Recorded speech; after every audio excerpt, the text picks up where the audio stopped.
Violence et discrimination envers les femmes. Amnesty International s'inquiète de l'après-Covid-19. Violence et discrimination envers les femmes. Amnesty International s'inquiète de l'après-Covid-19. Depuis le début de l'épidémie de coronavirus, et plus particulièrement l'adoption des mesures de confinement, les violences envers les femmes ont augmenté. Plus globalement pour Amnesty International, c'est l'ensemble des droits des femmes qui sont en danger avec cette pandémie de Covid-19. Pour cette raison, l'ONG appelle les décideurs européens à saisir cette occasion et à mettre en œuvre des politiques et d'autres mesures visant à éliminer les injustices et les inégalités. Amnesty International a rédigé des lignes directrices pour mieux protéger les femmes et les filles victimes de violences et de discrimination. Des demandes qui concernent évidemment aussi la Belgique. Amnesty exige notamment que notre pays se dote d'une loi cadre au niveau fédéral, car la situation institutionnelle du pays complique la situation, avec des autorités multiples, qui adoptent des mesures chacune de leur côté. Dominique Dehaye, coordinatrice des droits des femmes chez Amnesty International Belgique, déplore le manque de coordination entre les entités fédérées pour mieux lutter contre les discriminations et violences faites aux femmes. Est-ce qu'on pourrait avoir une loi cadre, qui englobe toutes ces demandes que nous faisons en matière d'éducation sexuelle à l'école, en matière de prévention? Il ne faut pas que ce soit des mesures on-show. Autre problème, mais qui n'est pas propre à la Belgique, les associations dénoncent le manque de données en ce qui concerne les violences faites aux femmes. Dominique Dehaye d'Amnesty International et les associations d'aide aux victimes espèrent disposer de vraies données officielles sur les violences faites aux femmes et les féminicides. Aujourd'hui, ce sont les associations elles-mêmes qui recueillent les données de violence, parce qu'en réalité en Belgique, on s'intéresse plus à l'auteur de violence qu'à la femme. À lire aussi, le code masque 19, pour signaler un cas de violence conjugale à son pharmacien. Autre inquiétude pour Amnesty International, les conséquences budgétaires pour les associations ou les budgets alloués aux politiques de protection des victimes. Dominique Dehaye rappelle une recommandation du Conseil de l'Europe concernant les budgets. Là, c'est tout à fait essentiel que la récession économique à venir ne doit pas justifier une baisse de la protection.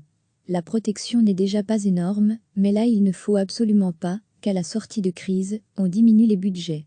Amnesty insiste donc sur la nécessité de maintenir et de renforcer les mesures pour lutter contre les violences et les discriminations envers les femmes.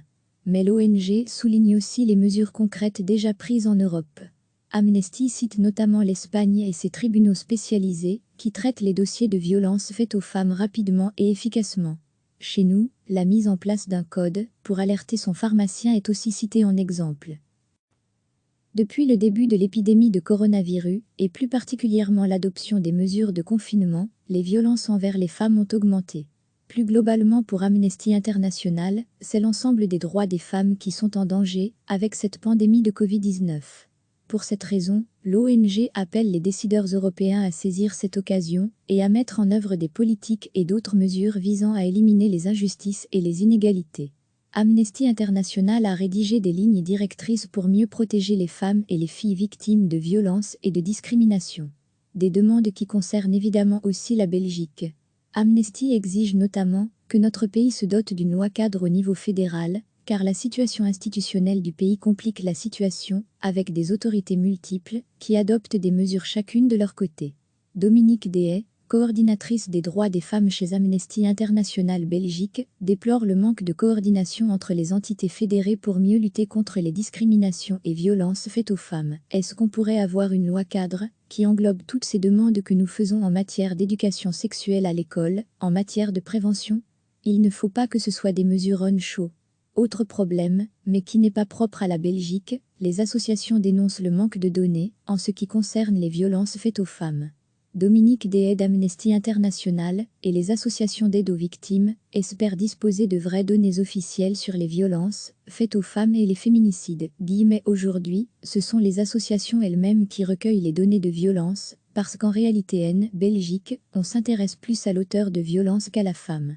À lire aussi, le code masque 19, pour signaler un cas de violence conjugale à son pharmacien. Autre inquiétude pour Amnesty International, les conséquences budgétaires pour les associations ou les budgets alloués aux politiques de protection des victimes.